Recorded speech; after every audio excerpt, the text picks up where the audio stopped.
बिस्मिल्लाहिर्रहमानिर्रहीम, अस्सलाम वालेकुम।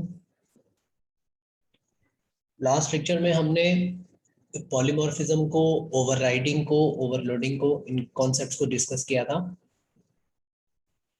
अब हम थोड़ा सा और आगे चलेंगे और एक और बहुत इंपॉर्टेंट कॉन्सेप्ट जो है ऑब्जेक्ट ओरिएंटेड प्रोग्रामिंग का, एब्स्ट्रैक्ट क्लासेस, इंटरफेसेस।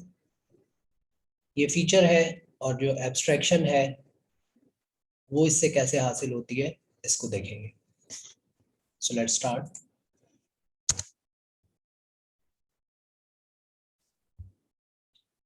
इनहेरिटेंस को डिस्कस करते वक्त हमने ये बात की थी कि इनहेरिटेंस रिलेशनशिप क्यों बनाया जाता है, उसके क्या फायदे हैं। हमने एग्जांपल दी कि रियल लाइफ के अंदर हम ये देखते हैं कि इनहेरिटेंस एग्जिस्ट करती है। कैसे कि कुछ ऑब्जेक्ट्स जो हैं वो दूसरे ऑब्जेक्ट से कुछ चीजें इनहेरिट कर रहे होते हैं। जैसे चाइल्ड जो है वो अपने पेरेंट्स से इनहेरिट कर रहे होते हैं, बच्चे अपने वालिदैन से कुछ चीजें लेते हैं और कुछ चीजें उनकी अपनी अलग इजाफी होती हैं। तो वहां उसी कॉन्सेप्ट को अब हम अपने प्रॉब्लम सॉल्विंग में, हम अपनी कंप्यूटेशनल प्रॉब्लम सॉल्विंग में कैसे अप्लाई कर सकते हैं। यानी हम कंप्यूटर के थ्रू जब प्रोग्राम्स बनाते हैं, कंप्यूटर के थ्रू जब हम प्रॉब्लम सॉल्व करते हैं, जिसका जिस जो कि एक प्रोग्राम की शक्ल होता है, तो उसमें हम कैसे इनहेरिटेंस को यूज करते हैं, कैसे हम जो है एक ऑब्जेक्ट बनाते हैं और कैसे दूसरा ऑब्जेक्ट उससे फीचर्स को इनहेरिट करता है। सबसे पहले इसका फायदा जब हम देखते हैं इनहेरिटेंस का, तो उसमें हम ये देखते हैं कि इसको सबसे बड़ा जो फायदा है इनहेरिटेंस का वो है कोड रीयूज। आप इसको एक तरह से शेयरिंग भी कह सकते हैं कोड की। और कोड से मुराद दोनों चीजें हैं, डेटा भी और फंक्शंस भी। जब हम कोड रीयूज की बात करेंगे तो उससे मुराद डेटा भी रीयूज हो रहा होगा हमारा और फंक्शंस भी। We have already seen that inheritance provides developers with a very useful feature of code reuse. And the code in the parent class is common to all child classes. हमने inheritance में देखा कि parent class के अंदर जो data members और functions होते हैं, चाइल्ड क्लासेस उनको इनहेरिट कर रही होती हैं। मतलब ये कि वो चाइल्ड क्लास का भी हिस्सा होते हैं, चाइल्ड क्लास के ऑब्जेक्ट का हिस्सा होते हैं। और जितनी भी चाइल्ड क्लासेस होती हैं उनके दरमियान पेरेंट का कोड कॉमन होता है। यानी हम ये कह सकते हैं कि जो चाइल्ड क्लासेस हैं वो जो कोड पेरेंट क्लास में लिखा हुआ है उसको शेयर कर रही है, उनको अलग अलग वो वाला कोड लिखने की जरूरत नहीं है। जो उनका इजाफी कोड होगा, जो उनके एडिशनल डेटा मेंबर्स होंगे या फंक्शंस होंगे, वो तो ठीक है, लेकिन जो पेरेंट क्लास का कोड है वो उनको अवेलेबल है। For example colour data member और ड्रॉ फंक्शन जो था वो हमारी शेप क्लास से उसके सारी की सारी चाइल्ड क्लासेस को मिल रहा था। जैसे सर्कल को रेक्टेंगल, ट्राइंगल, ये उसकी चाइल्ड क्लासेस थी।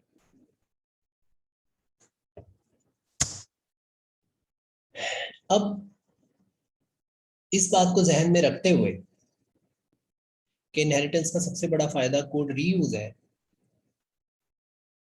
एब्स्ट्रैक्ट क्लास का कॉन्सेप्ट समझ आता है। कैसे? हम रियल लाइफ में जब इनहेरिटेंस को देखते हैं तो हम देखते हैं कि एक पेरेंट क्लास का एक ऑब्जेक्ट एग्जिस्ट कर रहा है, यानी पेरेंट्स की शक्ल में। यानी एक पेरेंट फॉर एग्जांपल काउ है, एक मदर काउ है और एक उसका काफ है, उसका बछड़ा है। तो वो बहुत सारी चीजें अपने मदर से इनहेरिट कर रहा होता है, कुछ अपने फादर से इनहेरिट कर रहा है, कुछ मदर से इनहेरिट कर रहा है। फर्ज करें फिलहाल हम एक पेरेंट में से किसी एक को ले लेते हैं, मदर को ले लेते हैं। हम ये देखते हैं कि जो चाइल्ड का ऑब्जेक्ट है, यानी जो बछड़ा है, वो भी एक अलग इंडिपेंडेंटली एग्जिस्ट करता है और जो पेरेंट यानी काउ है उसका जो ऑब्जेक्ट है वो भी आपको नजर आता है। बहुत रियल लाइफ में तो आपको ऐसी एग्जांपल नजर आएंगी। लेकिन जब हम अपने प्रोग्रामिंग में देखते हैं इनहेरिटेंस को, ऑब्जेक्ट ओरिएंटेड प्रोग्रामिंग में जब इनहेरिटेंस को देखते हैं तो उसमें हम ये देखेंगे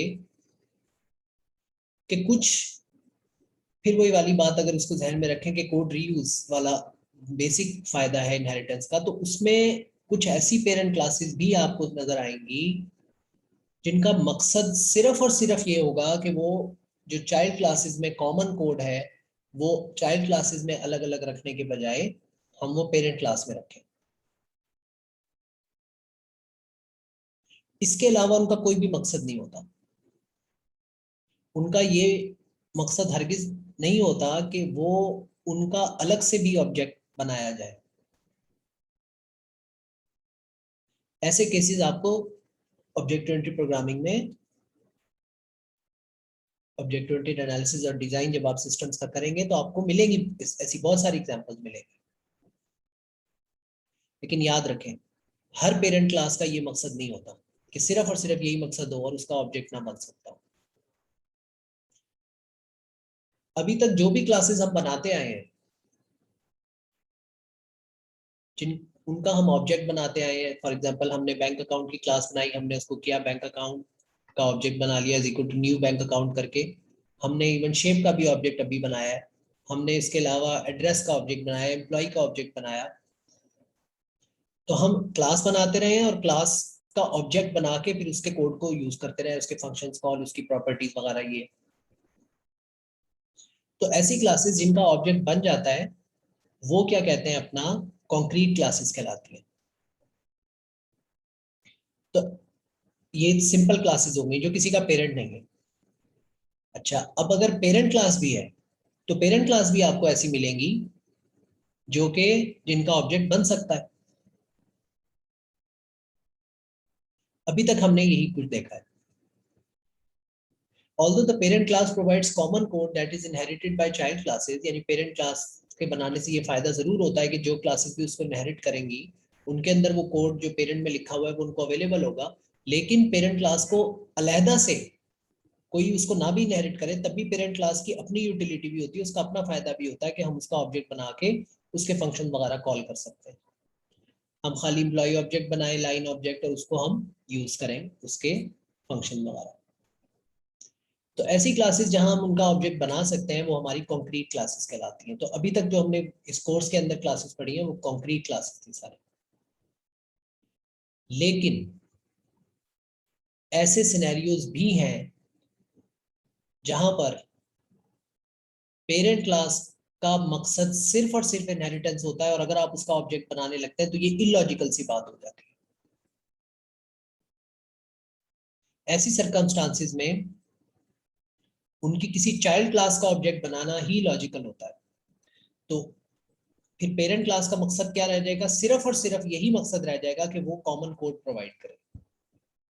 ये यूटिलिटीज की खत्म हो जाएगी कि आप उसको अलग से भी इंडिपेंडेंटली उसका ऑब्जेक्ट बना के यूज कर सकें। तो ऐसी क्लासेस जो कि जिनका हम ऑब्जेक्ट नहीं बना सकते, हमें उनको डिक्लेयर करना, ऐसी क्लासेस तो अगर आप वैसे उनको लॉजिकली सिस्टम में देखेंगे तो आप उनको एक्स्ट्रैक्ट क्लासेस कहेंगे। सिस्टम को रिक्वायरमेंट स्टडी करके आपको पता चल जाएगा कि इनका मकसद जो है वो इनको अलग से ऑब्जेक्ट बनाना, कोई इसकी यूटिलिटी नहीं है और इलॉजिकल होगा। लेकिन इसके बाद जब प्रोग्राम को आपको बताना पड़ेगा कि ये क्लास एब्स्ट्रैक्ट है, ताकि वो जब आप उसको न्यू करने लगे किसी भी जगह पे जाके आप उसका न्यू करके उसका ऑब्जेक्ट बनाने लगे, उसका कंस्ट्रक्टर कॉल करने लगे, उसका अलग से ऑब्जेक्ट बनाने लगे, तो वो आपको नहीं बनाने देंगे। तो ऐसी क्लासेस जिनका ऑब्जेक्ट नहीं बन सकता वो एब्स्ट्रैक्ट क्लासेस होती हैं। तो इनका फिर पर्पस क्या रह जाता है, इनका पर्पस सिर्फ ये होता है कि आप इनको बना के इनके अंदर जो कोड होता है वो रखा, वो पड़ा हुआ हो, जब कोई क्लास आएगी उससे इनहेरिट होगी तो उसका कोड, उस क्लास पेरेंट क्लास का कोड जो है, एब्स्ट्रैक्ट पेरेंट क्लास का कोड उसकी चाइल्ड क्लास को अवेलेबल होगा। फिर चाइल्ड क्लास का ऑब्जेक्ट बना के आप उसको इस्तेमाल कर सकते हैं।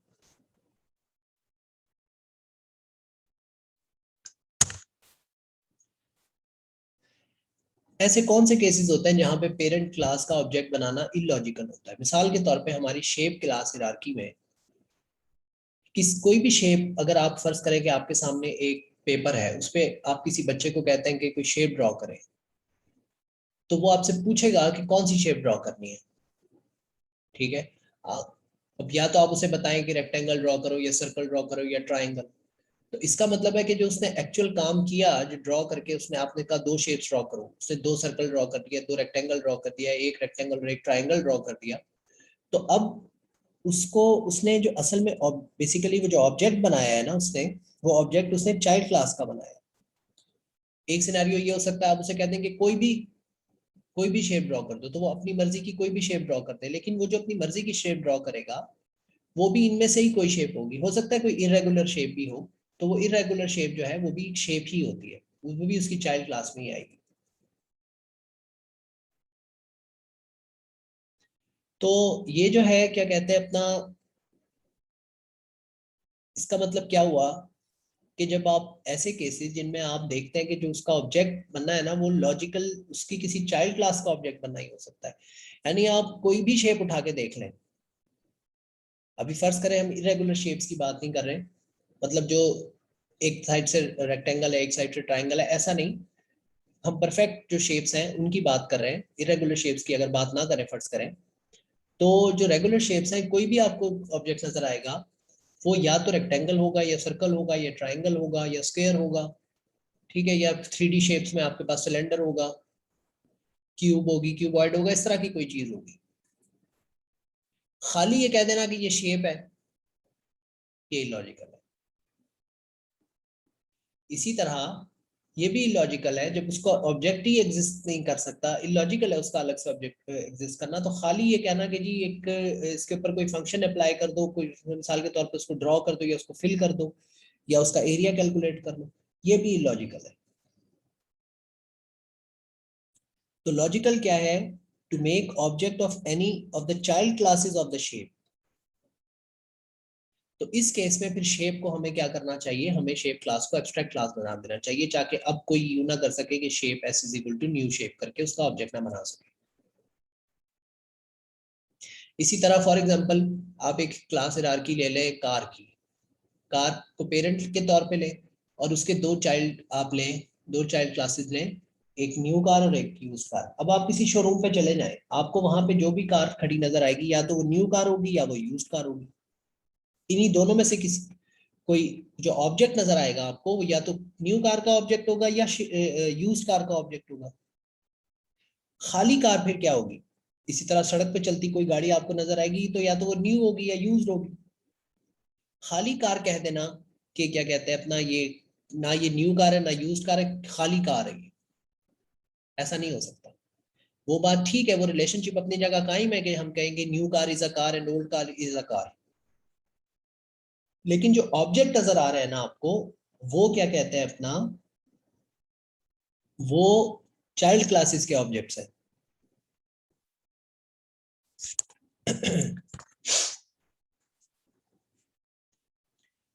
इसी तरह आप एक हायरार्की ले लें, जिससे फॉर एग्जांपल यूनिवर्सिटी में स्टूडेंट्स जो हैं, आप कोई भी स्टूडेंट गैदरिंग है, स्टूडेंट गैदरिंग है, मिसाल के तौर पे ऑडिटोरियम में कोई गैदरिंग है, उसमें आप किसी भी स्टूडेंट के पास चले जाएं, या तो वो अंडर ग्रेड का स्टूडेंट होगा या वो ग्रेजुएट्स यानी MS MPhil का स्टूडेंट होगा या वो पोस्ट ग्रेजुएट यानी PhD का स्टूडेंट होगा,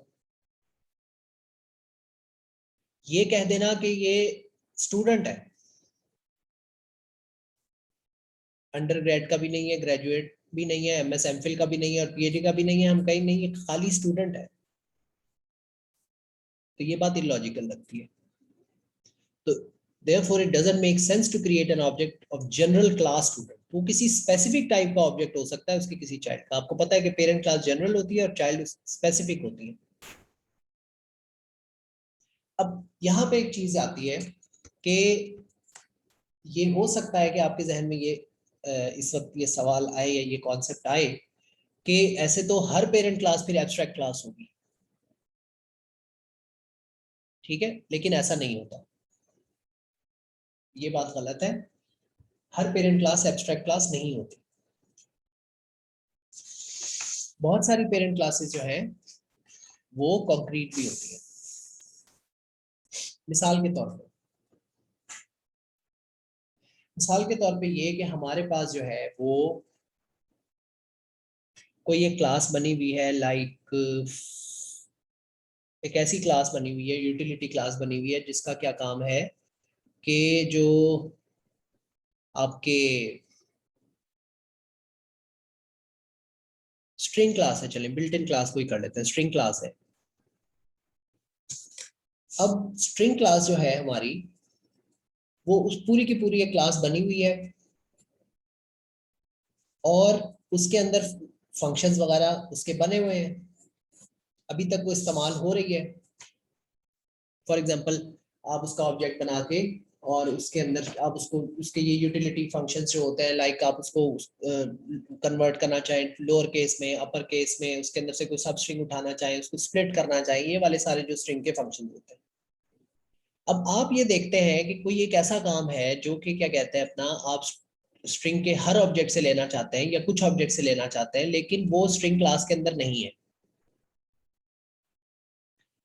तो अब string class built in class है, आपके पास उसका कोड नहीं है, या आपके पास दो दो सूरतें हो सकती हैं। एक तो ये कि आपके पास उसका कोड के अंदर चेंज करने का इख्तियार ही ना हो, ठीक है।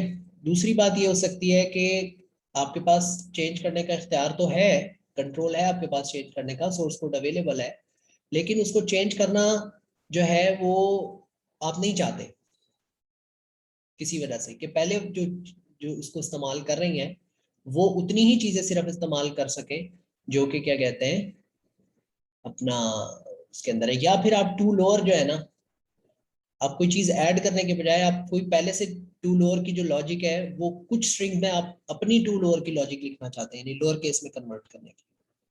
तो अब इस सूरत हाल में क्या होगा कि आप क्या करेंगे कि आप एक नई अपनी माई स्ट्रिंग की क्लास बना लेंगे जो कि स्ट्रिंग क्लास से इनहेरिट हो रही होगी। इससे होगा क्या कि स्ट्रिंग की जो पहले की सारी फंक्शनैलिटी है वो तो इसको अवेलेबल है, उसमें से किसी चीज में कोई आप ऐड करना चाहें तो वो माई स्ट्रिंग क्लास में कोई फंक्शन ऐड कर दें, और अगर आप पहले वाले किसी को चेंज करना चाहते हैं, मॉडिफाई करना चाहते हैं, तो आप उसे ओवरराइड कर लें, ठीक है। तो नई क्लास इस सूरतों में बनानी। अब इसका यहाँ पे फायदा आपको नजर आएगा कि पेरेंट क्लास है लेकिन एब्स्ट्रैक्ट नहीं है। यहाँ पे स्ट्रिंग पेरेंट क्लास बनी लेकिन एब्स्ट्रैक्ट क्लास नहीं बनी।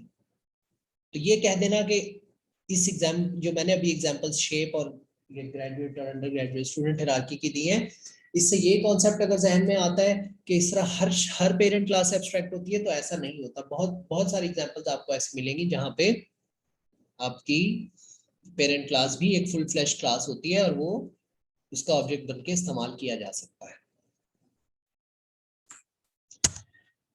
तो एब्स्ट्रैक्ट क्लास का फिर पर्पस क्या है? The purpose of an abstract class is to define some common behaviour that can be. ये तो पर्पस उसका खत्म हो गया ना कि उसका ऑब्जेक्ट बना के आप यूज कर सकते हैं, इंडिपेंडेंट ऑब्जेक्ट बना के यूज कर सकते हैं, नहीं।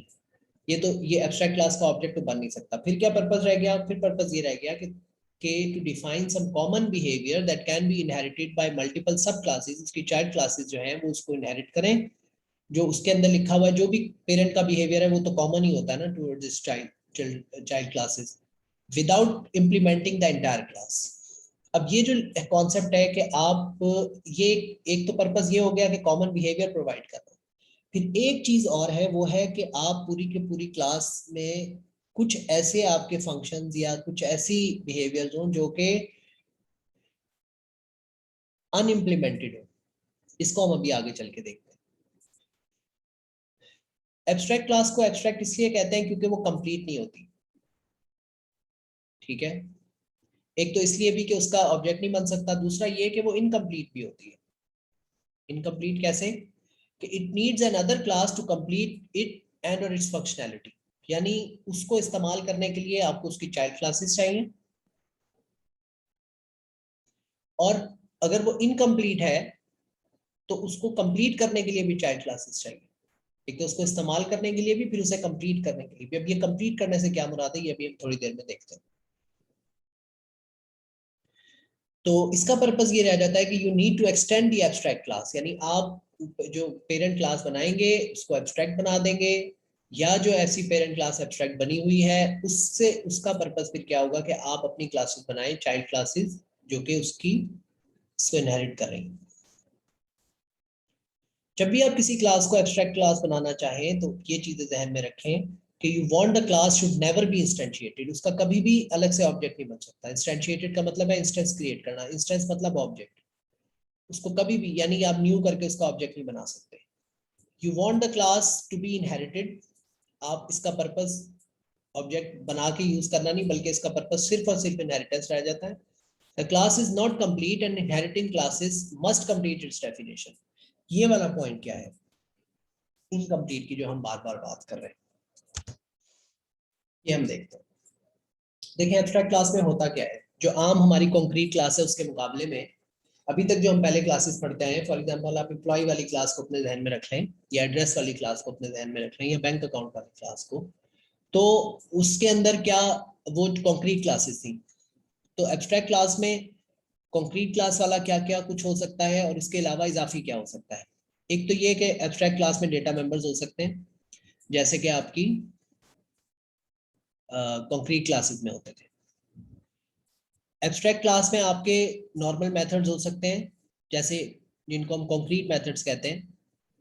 अभी तक जो भी मेथड्स हमने लिखे हैं, कॉन्क्रीट मेथड्स लिखे हैं, वो वाले मेथड्स जिनकी बॉडी होती है, जिनकी डेफिनेशन भी हमने दी होती है। और अभी तक हमने जो भी मेथड्स किए हैं वो नॉर्मल मेथड्स है, कॉन्क्रीट मेथड मेथड्स कहलाते हैं।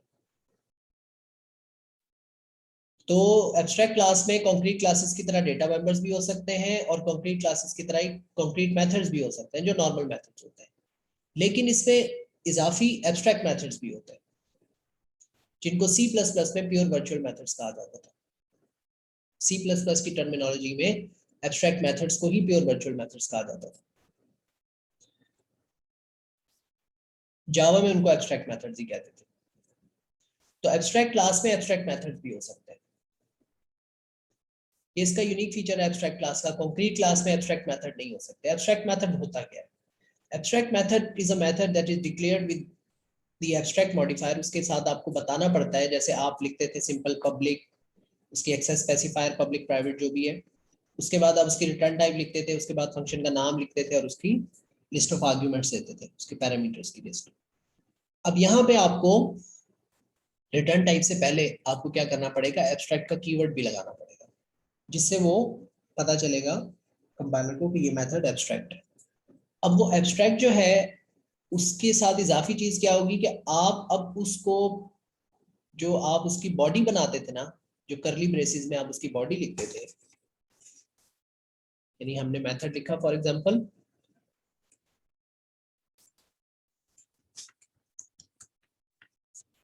सॉरी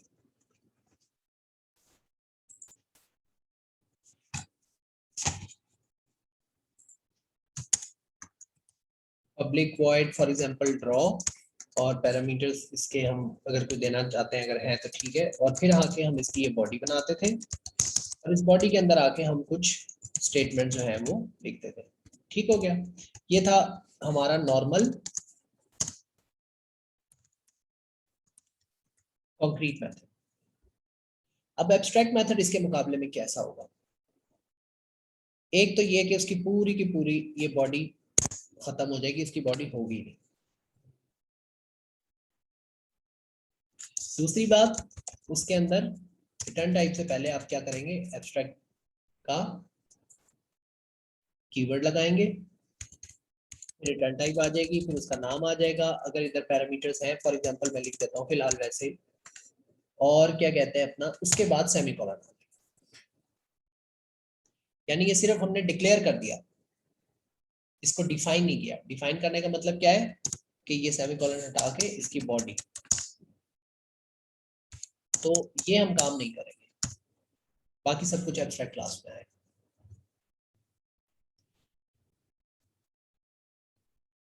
तो इसके सिग्नेचर यानी इसमें दिए जाते हैं, and does not contain the implementation और the body of the method.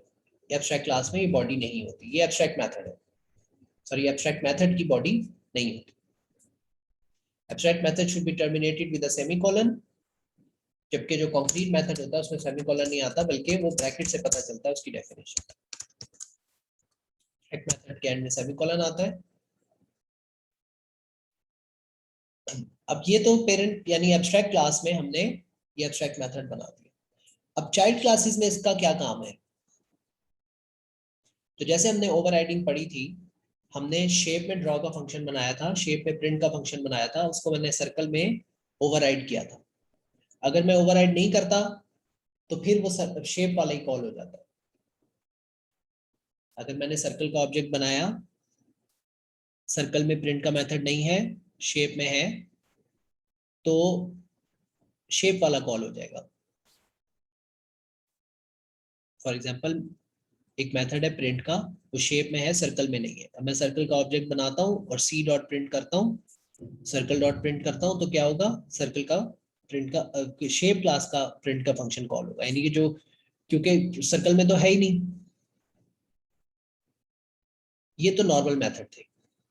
इसका मतलब है कि हमारे पास, और अगर हम ओवरराइड कर देते हैं यानी प्रिंट का मेथड सर्कल में भी बना देते हैं, तो फिर कौन सा कॉल होगा? सर्कल वाला कॉल हो जाएगा।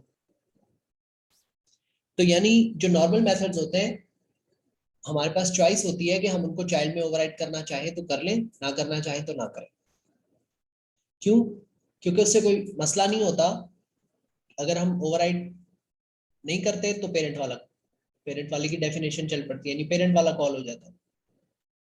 जबकि एब्स्ट्रैक्ट मेथड में आप देखते हैं कि पेरेंट में, एब्स्ट्रैक्ट मेथड तो बनता ही एब्स्ट्रैक्ट पेरेंट क्लास में, तो वहां तो इस मेथड की कोई बॉडी नहीं है। अब अगर आपने शेप क्लास में उस शेप क्लास को एब्स्ट्रैक्ट बनाया और उसमें आपने ये एब्स्ट्रैक्ट मेथड बना दिया ड्रॉ का, अब सर्कल के अंदर आप इसको ओवरराइड नहीं करते। अब सर्कल का ऑब्जेक्ट बना के जब आप ड्रॉ का फंक्शन कॉल करेंगे, तो कौन सा फंक्शन कॉल होगा? सर्कल में है नहीं और पेरेंट में वो एब्स्ट्रैक्ट है। तो इस वजह से इस प्रॉब्लम से बचने के लिए, इसको अवॉइड करने के लिए ये लाजमी किया गया है कि जो चाइल्ड क्लासेस हो उनके क्या कहते हैं, उनके लिए लाजमी हो जाता है कि पेरेंट के वो एब्स्ट्रैक्ट मेथड्स को ओवरराइड करें।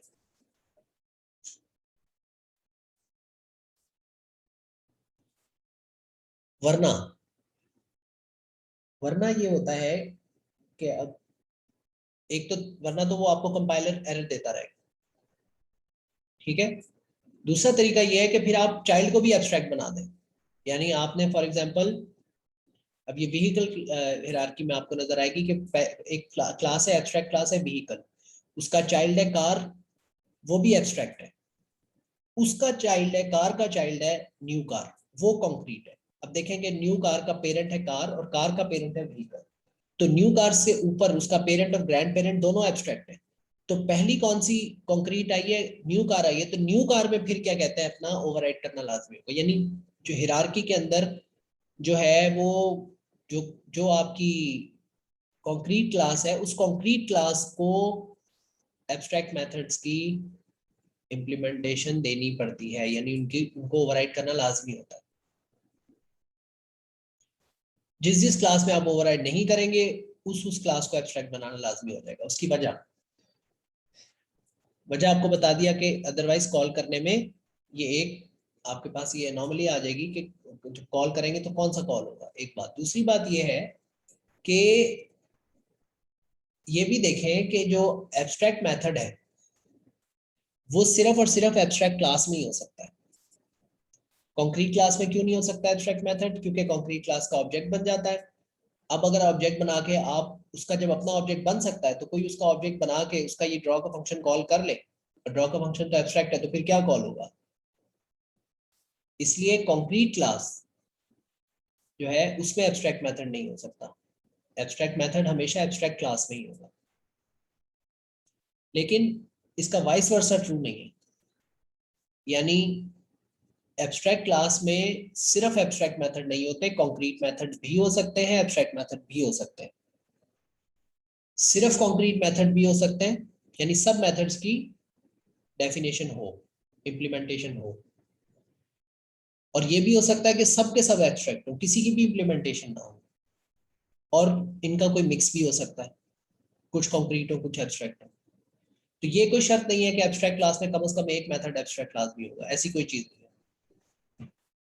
वो उसको वैसे ही पता चल जाता है जब आप क्लास डिफाइन करते वक्त, जाके लिखते हैं एब्स्ट्रैक्ट का कीवर्ड। क्लास जैसे हम मेथड के साथ एब्स्ट्रैक्ट का कीवर्ड लिख रहे हैं, क्लास को भी हमें बताना पड़ता है कि ये एब्स्ट्रैक्ट है।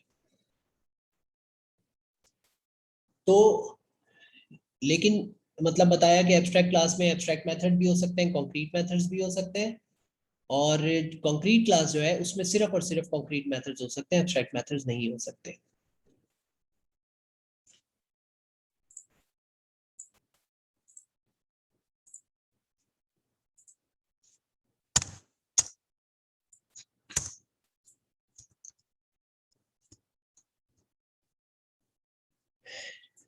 सी शार्प के अंदर जब आप एब्स्ट्रैक्ट क्लासेस पे काम कर रहे होते हैं तो कुछ चीजें आपको ध्यान में रखनी चाहिए, जिनमें से पहली ये है कि N abstract class can contain both abstract methods and non abstract method, यानी जो नॉर्मल मेथड्स होते हैं जिनकी बॉडी होती है, कंप्लीट मेथड्स दोनों हो सकते हैं। इसके अलावा जो इसके डेटा मेंबर्स हैं वो स्टैटिक भी हो सकते हैं और नॉर्मल डेटा मेंबर्स भी, जिनको इंस्टेंस वेरिएबल्स कहते हैं। स्टैटिक वेरिएबल्स जो शेयर्ड होते हैं बिटवीन ऑल ऑब्जेक्ट, जो क्लास के वेरिएबल्स कहलाते हैं, वो भी हो सकते हैं, और जो हर ऑब्जेक्ट के अलग अलग बनते हैं इंस्टेंस वेरिएबल्स, वो भी हो सकते हैं। इसी तरह the abstract class can not be instantiated but its reference can be created. For example हम लिखते हैं शेप क्लास अगर एब्स्ट्रैक्ट है तो हम यूं नहीं कर सकते, ये न्यू शेप की वजह से प्रॉब्लम है। लेकिन क्योंकि शेप एब्स्ट्रैक्ट क्लास है और उसका ऑब्जेक्ट नहीं बन सकता, लेकिन हम ये जरूर कर सकते हैं। अब इसका यूज कहाँ है? आपने पॉलीमॉर्फिज्म के लेक्चर में ये देखा था कि पेरेंट का रेफरेंस जो है, it can hold the object of any of its child classes. If you want to go into detail, please refer to the last lecture where we have discussed polymorphism and overriding. तो इसका फायदा तो है, utility तो है। बहरहाल इस वक्त बताने का मकसद ये है कि जो हमारी पेरेंट क्लास है उसका अगर वो एब्स्ट्रैक्ट है तो उसका रेफरेंस बन सकता है, किसी भी एब्स्ट्रैक्ट क्लास का रेफरेंस बन सकता है, उसका ऑब्जेक्ट नहीं बन सकता, यानी न्यू नहीं हो सकती।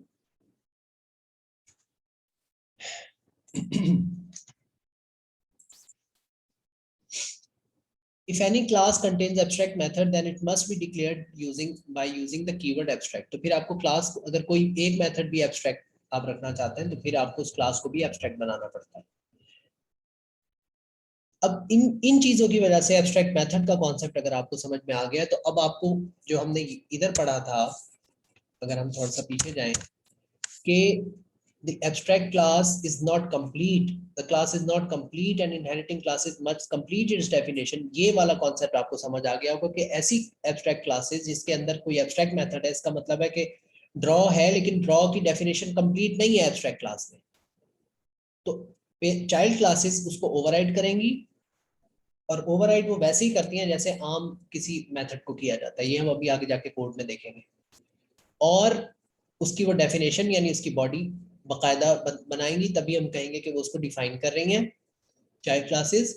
तो अब हम कहेंगे कि चाइल्ड क्लासेस की वजह से पेरेंट जो है वो कंप्लीट हो गई है, तो जो पेरेंट थी वो खुद से इनकम्प्लीट थी, लिहाजा उसको एब्स्ट्रैक्ट कहा गया। अब ये वाली बात कहना कि एब्स्ट्रैक्ट मेथड्स का पर्पस क्या होता है, फायदा क्या होता है, ये भी हम आगे जाके देखेंगे कि जो एब्स्ट्रैक्ट मेथड को सिर्फ एक लाइन लिख देने से, जो हमने अभी ड्रॉ एब्स्ट्रैक्ट मेथड बनाया था, तो उस एक लाइन का क्या फायदा है, उस डिक्लेरेशन का क्या फायदा है, फिर वो पेरेंट में हो ही ना। तो ये आप इसको सोच सकते हैं, और नहीं तो फिर अभी हम क्या कहते हैं अपना उसको देखते हैं कि उसका उसका क्या पर्पज होता है।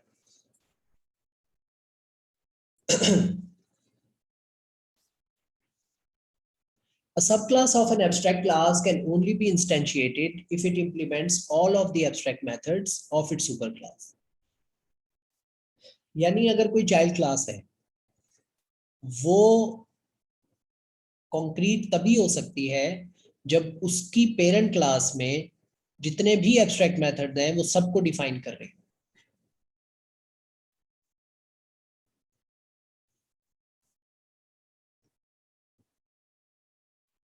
तो ऐसी क्लासेस फिर उसका ऑब्जेक्ट बन सकता है, और जिस क्लास का ऑब्जेक्ट बन सकता है उसको हम कॉन्क्रीट क्लास कहते हैं।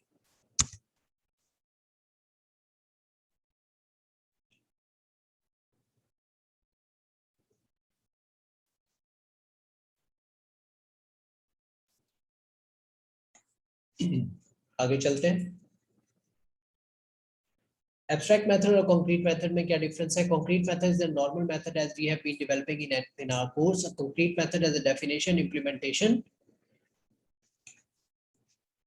पूरी इसके सिग्नेचर के साथ उसकी बॉडी भी होती है। जबकि एब्स्ट्रैक्ट मेथड और सी प्लस प्लस में जिसको प्योर वर्चुअल कहा जाता था, is a method that provides only declaration and no definition like this.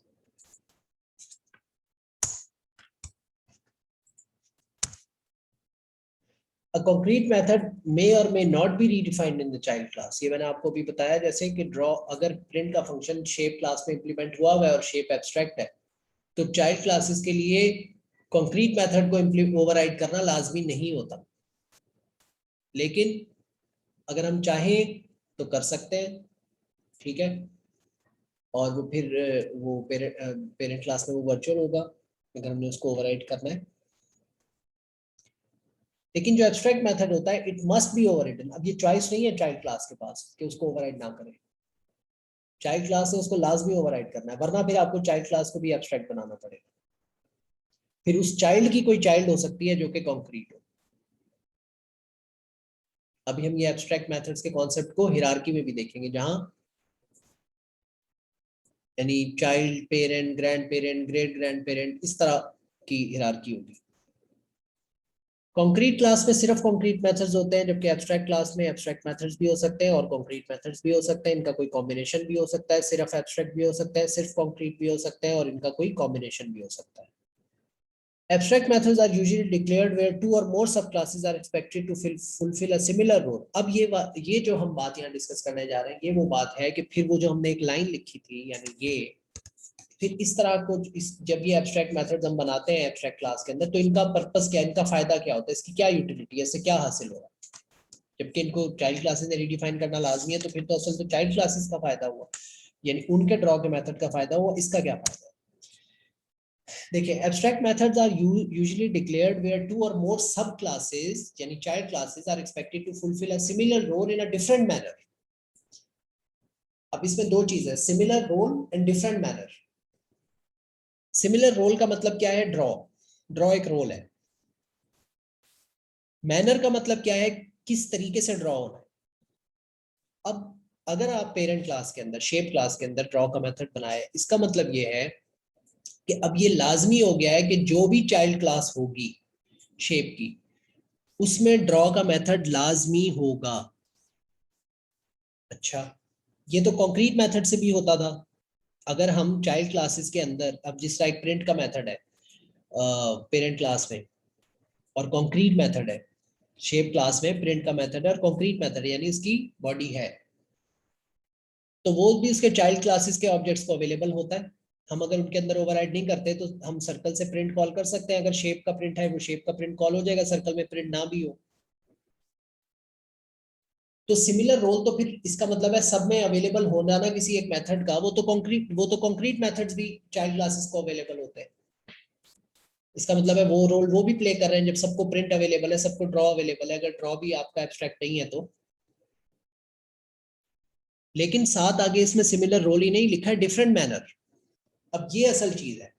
मिसाल के तौर पे इससे ये इसकी एग्जांपल ये है कि शेप क्लास अगर हमारी एब्स्ट्रैक्ट है, उसके अंदर हमारा एरिया और पेरीमीटर का जो है वो एक मेथड है। दो मेथड्स है, एक एरिया का, एक पेरीमीटर का। अब जो भी हो शेप, रेक्टेंगल हो, स्क्वायर हो, ट्रायंगल हो, सर्कल हो, सबको सबका एरिया होगा। सिमिलर रोल नहीं, सबका एरिया, सबका पेरीमीटर होगा, सिमिलर रोल। लेकिन शेप ये नहीं, जब शेप क्लास हम बना रहे हैं उस वक्त हमारे पास ये कंप्लीट इंफॉर्मेशन नहीं है कि कैसे एरिया कैलकुलेट करना है। सर्कल को पता होना चाहिए कि सर्कल का एरिया कैसे कैलकुलेट होना है, और उसके पास उसकी इंफॉर्मेशन भी है। जैसे आपके सर्कल के एरिया में रेडियस यूज होता है, तो रेडियस डेटा मेंबर है सर्कल का, शेप का तो नहीं है। तो एरिया का फॉर्मूला सर्कल का है पाई आर स्क्वायर। तो पाई आर स्क्वायर जो है वो एरिया की डेफिनेशन है सर्कल के लिए, जबकि रेक्टेंगल की एरिया की डेफिनेशन है लेंथ इनटू विड्थ। तो ये हो गया different manner.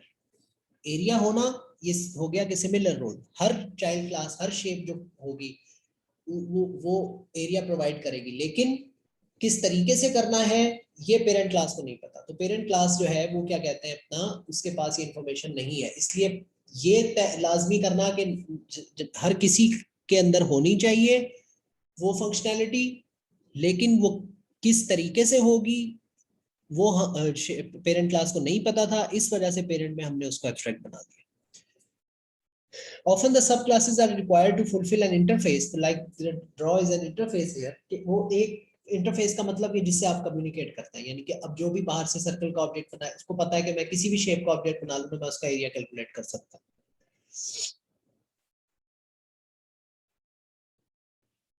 So the abstract superclass must provide several of the interface methods but leave the subclass। ये जो इंटरफेस अभी हम abstract class के अलावा एक प्रॉपर एक इंटरफेस का भी अलग कॉन्सेप्ट है, उसको डिस्कस करेंगे लेकिन यहाँ उस इंटरफेस की बात नहीं हो रही। तो वो यहाँ इंटरफेस से मुराद ये है कि सिर्फ ये प्रोवाइड करना, वो रोल प्रोवाइड करना कि उनको एक कंडीशन एक कंस्ट्रेंट फुलफिल करनी है, कैसे करनी है वो उनकी अपनी अपनी जिम्मेदारी है, यानी चाइल्ड क्लासेस की अपनी अपनी जिम्मेदारी है। तो वो सिर्फ डिक्लेरेशन दे देगी, लेकिन but leave the sub classes to implement their own variations of the abstract methods, कि वो उसको डिफाइन अपनी अपनी तरीके से खुद कर रहे हैं। तो ये फायदा है एब्स्ट्रैक्ट मेथड्स का। अब इससे पहले जो है वो हम दो तीन चीजें देख लेते हैं इसके कोड की एग्जांपल जाने से। वो ये कि एक तो हायरार्की वाली मैंने आपको बात बताई थी कि हम ये कह रहे हैं कि अगर पेरेंट क्लास में एक मेथड एब्स्ट्रैक्ट है, एब्स्ट्रैक्ट क्लास में एक मेथड एब्स्ट्रैक्ट है, उसकी चाइल्ड उसको ओवरराइड अगर नहीं करती तो फिर क्या होगा। एक ये चीज हायरार्की में कैसे काम करती है। दूसरी बात ये कि जब हम कहते हैं कि एब्स्ट्रैक्ट क्लास का ऑब्जेक्ट नहीं बन सकता, तो इससे एक कॉन्सेप्ट ये जहन में आता है कि फिर एब्स्ट्रैक्ट क्लास का कंस्ट्रक्टर होगा भी नहीं। जब एब्स्ट्रैक्ट क्लास को न्यू करके हम उसका कंस्ट्रक्टर कॉल ही नहीं कर सकते, ऑब्जेक्ट नहीं बना सकते, तो उसका कंस्ट्रक्टर भी नहीं होना चाहिए। लेकिन ये बात नहीं है सही, एब्स्ट्रैक्ट क्लास में कंस्ट्रक्टर होता है, ठीक है। अगर आप नहीं बनाते तो वो तो डिफॉल्ट कंस्ट्रक्टर होता है उसका। दूसरी बात ये कि आप उसे जो है वो खुद भी बना सकते हैं, डिफॉल्ट भी बना सकते हैं खुद से, और पैरामीटराइज कंस्ट्रक्टर भी उसका बना सकते हैं, बस उसका ऑब्जेक्ट नहीं बना सकते। तो फिर इन कंस्ट्रक्टर्स का क्या फायदा होता है। इन कंस्ट्रक्टर्स का फायदा, हम चाइल्ड क्लासेस के अंदर से इन कंस्ट्रक्टर को कॉल कर सकते हैं। ये हम लास्ट एग्जांपल में देख चुके हैं कि किस तरीके से चाइल्ड क्लास में से पेरेंट का कंस्ट्रक्टर कॉल किया जाता है बेस करके।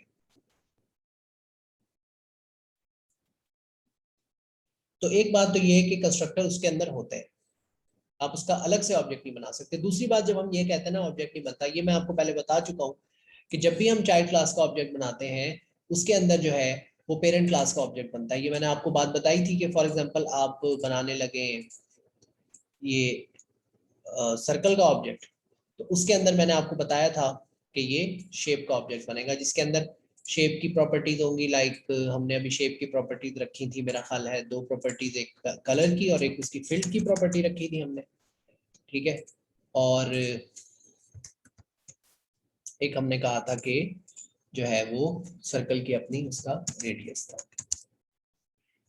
तो अब जब मैं कह रहा हूँ कि एब्स्ट्रैक्ट क्लास का ऑब्जेक्ट नहीं बनता, तो इसका मतलब है कि एब्स्ट्रैक्ट क्लास का अलग से ऑब्जेक्ट नहीं बन सकता, यानी shape S is equal to new shape नहीं बन सकती। लेकिन जब हम उसकी चाइल्ड क्लास जो कि कॉन्क्रीट है उसका ऑब्जेक्ट अगर हम बनाते हैं, तो उसके अंदर जो पेरेंट का ऑब्जेक्ट है ना वो बनता है। तो इसी वजह से कंस्ट्रक्टर का भी ये लॉजिक समझ में आती है कि कंस्ट्रक्टर क्यों होता है। उसका ऑब्जेक्ट बनता है लेकिन ऑब्जेक्ट चाइल्ड की वजह से ही एग्जिस्ट। तो इसका मतलब ये है कि ये दो चीजें ना अलग से मीनिंगलेस हैं। ये किसी और के कोई इनको और क्या कहते हैं अपना, आप क्या लेंगे इनकैप्सुलेट तो यहाँ पे सच नहीं कहना चाहिए, आप इसको ये कह लेंगे जब इनको कोई और किसी और के अम्ब्रेला के अंडर आएंगे, ये किसी कोई और इनको इंक्लूड करेगा, तो फिर इनकी इनकी जो सेंस है वो बनेगी, यानी ये कंप्लीट होंगी अपने किसी चाइल्ड की मदद से। इसी तरह रेक्टेंगल का ऑब्जेक्ट बनेगा, उसमें भी शेप का। तो ये जो कलर और फील्ड की अपनी जो ये डेटा है या फिर इसके जो फंक्शंस हैं, वो फंक्शंस इनकम्प्लीट है विदाउट चाइल्ड। जबकि जो कॉन्क्रीट क्लास होती है वो खाली भी एग्जिस्ट कर सकती है, उसका अलग से भी ऑब्जेक्ट, अगर शेप क्लास में जो है वो बनाता पेरेंट होती लेकिन कॉन्क्रीट होती, तो मैं शेप क्लास का अलग से भी ऑब्जेक्ट बना सकता था। शेप क्लास का अलग से मैं object shape S is equal to new object बनाता और उसके कलर और फील्ड की प्रॉपर्टी सेट कर देता। तो एक तो ये कॉन्सेप्ट। दूसरी बात ये है इसमें कि आपका जो हिरार्की होती है, let me show you hierarchy first. ये देखें, इस हिरार्की में ये है पेरेंट ऑब्जेक्ट, इसका चाइल्ड है ज्योमेट्रिक ऑब्जेक्ट, इसका चाइल्ड है सर्कल, सर्कल का चाइल्ड है सिलेंडर। अगर कोई चीज कोई मेथड यहाँ एब्स्ट्रैक्ट है, ठीक है, तो हम उसे यहाँ ओवरराइड करना लाजमी है। अगर हम उसे यहाँ ओवरराइड नहीं करते तो फिर इस क्लास को भी एब्स्ट्रैक्ट बनाएंगे, फिर इसका कोई चाइल्ड जो है वो उसके अंदर इसको करना लाजमी है। अगर इसके अंदर भी नहीं करते तो फिर इसको भी एब्स्ट्रैक्ट बनाना पड़ेगा, फिर इधर करना पड़ेगा। तो जो भी इस हिरार्की में पहली कंक्रीट क्लास है ना, उसके अंदर। अच्छा, फिर ऐसे भी हो सकता है कि इधर आपके फॉर एग्जांपल है टोटल 10 मेथड, या हम कर लेते हैं 5 मेथड हैं एब्स्ट्रैक्ट। ऑब्जेक्ट क्लास में 5 मेथड एब्स्ट्रैक्ट है, सॉरी। अच्छा, अब या तो इस क्लास को अगर कंक्रीट बनाना है तो पांचों के पांचों इसको ओवरराइड करने हैं, ठीक है। लेकिन मैं क्या करता हूं, मैं इसमें 3 जो है मेथड्स वो ओवरराइड कर देता हूं,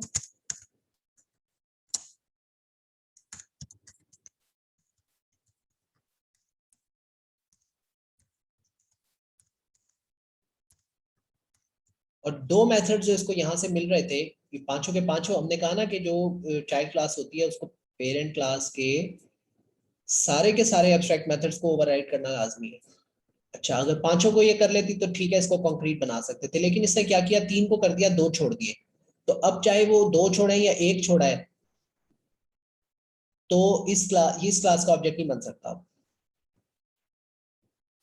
क्यों? क्योंकि वही वाली बात कि अगर जो नहीं इंप्लीमेंट किया, अगर इसका ऑब्जेक्ट बना के उस मेथड को कॉल कर लिया, तो फिर क्या डेफिनेशन चलेगी, जबकि पेरेंट में इसमें वो है नहीं और पेरेंट में जो है वो एब्स्ट्रैक्ट है। और अगर इसमें वो बना लिया तो इसका मतलब है कि आपने उसको ओवरराइड कर लिया। जब ओवरराइड करते हैं तो फिर बॉडी देना लाजमी होती है। अच्छा, इसने 3 मेथड्स को तो डिफाइन कर दिया, लेकिन 2 छोड़ दिया। अब 2 छोड़ दिया तो ये एब्स्ट्रैक्ट हो गई। लेकिन इस पर जब आप आएंगे ना, तो इसको अब पांचों के पांचों नहीं करने, ये चाहे तो पांचों भी कर ले, लेकिन इसको कम से कम 2 जरूर करने। उन 2 के अलावा जो बाकी 3 यहाँ ओवरराइड हुए हैं, ये इनको री ओवरराइड कर ले, रीडिफाइन कर ले। ऑब्जेक्ट के मेथड्स को ओवरराइड किया इसने, इंप्लीमेंटेशन दी, इस यहाँ पे वो 3 मेथड्स कंक्रीट बन गए। अब इन 3 में से ये चाहे तो 3 में से तीनों को या किसी एक को या 2 को ओवरराइड कर ले। वो तो हो गया इन 3 मेथड्स के लिए, वो है इसकी चॉइस। लेकिन ये जो 2 मेथड्स है ना, वो इसकी चॉइस नहीं है अगर इसने कंक्रीट बनना है तो। ठीक है, और इसी तरह ये आगे चलता जाता है।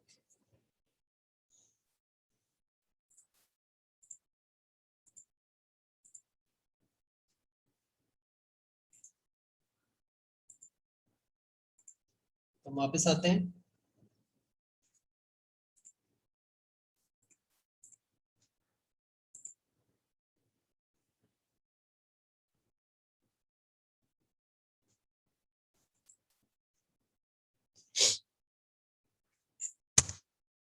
अब हम इसके कोड की तरफ चलते हैं, ताकि इन कॉन्सेप्ट्स को हम इम्प्लीमेंट होता हुआ देख सकें।